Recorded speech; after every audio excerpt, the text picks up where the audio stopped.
यूहन्ना आरिफ का मुकाशवा। 18वां बाब। बाबल गिर पड़ा। इन बातों के बाद मैंने एक और फरिश्ते को आसमान पर से उतरते देखा, जिसे बड़ा इख्तियार था, और जमीन उसके जलाल से रोशन हो गई। उसने बड़ी आवाज से चिल्लाकर कहा कि गिर पड़ा, बड़ा शहर बाबल गिर पड़ा, और शयातीन का मस्कन और हर नापाक रूह का अड्डा और हर नापाक और मकरूह परिंदे का अड्डा हो गया, क्योंकि उसकी हरामकारी की गजबनाक मै के बाइस तमाम कौमें गिर गई हैं, और जमीन के बादशाहों ने उसके साथ हरामकारी की है, और दुनिया के सौदागर उसके ऐशो इशरत की बदौलत दौलतमंद हो गए। फिर मैंने आसमान में से किसी और को ये कहते सुना कि ऐ मेरी उम्मत के लोगों, उसमें से निकल आओ, ताकि तुम उसके गुनाहों में शरीक न हो,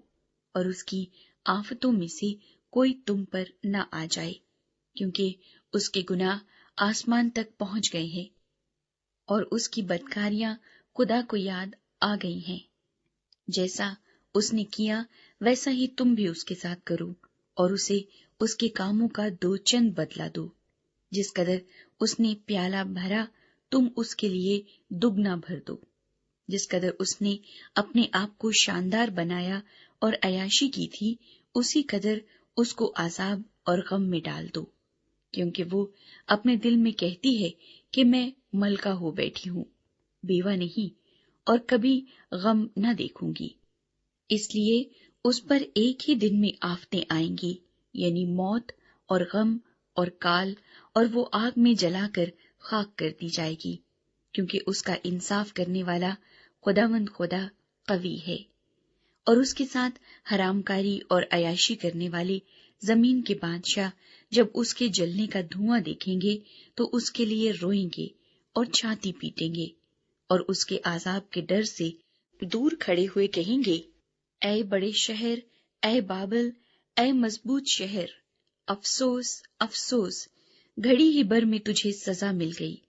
और दुनिया के सौदागर उसके लिए रोएंगे और मातम करेंगे, क्योंकि अब कोई उनका माल नहीं खरीदने का।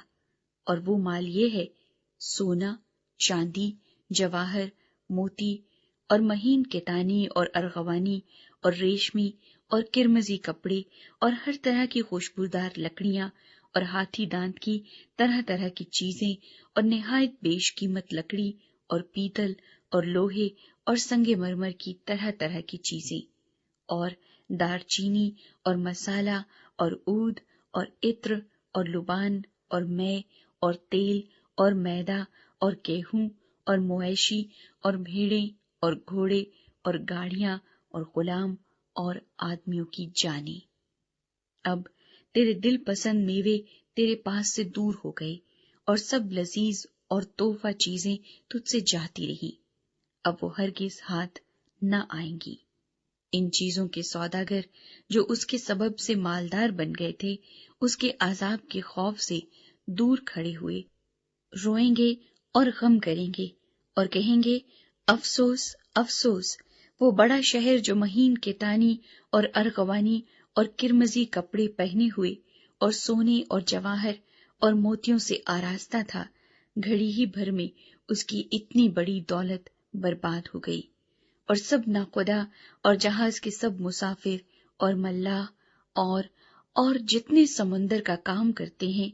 जब उसके जलने का धुआं देखेंगे तो दूर खड़े हुए चिल्लाएंगे और कहेंगे, कौन सा शहर इस बड़े शहर की मानंद है,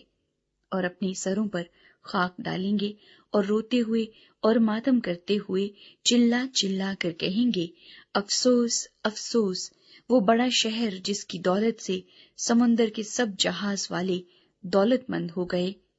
घड़ी ही भर में उजड़ गया। आए आसमान और आए मुकद्दसों और रसूलों और नबियों, उस पर खुशी करो, क्योंकि खुदा ने इंसाफ करके उससे तुम्हारा बदला ले लिया। फिर एक जोरावर फरिश्ते ने बड़ी चक्की के पाट की मानिंद एक पत्थर उठाया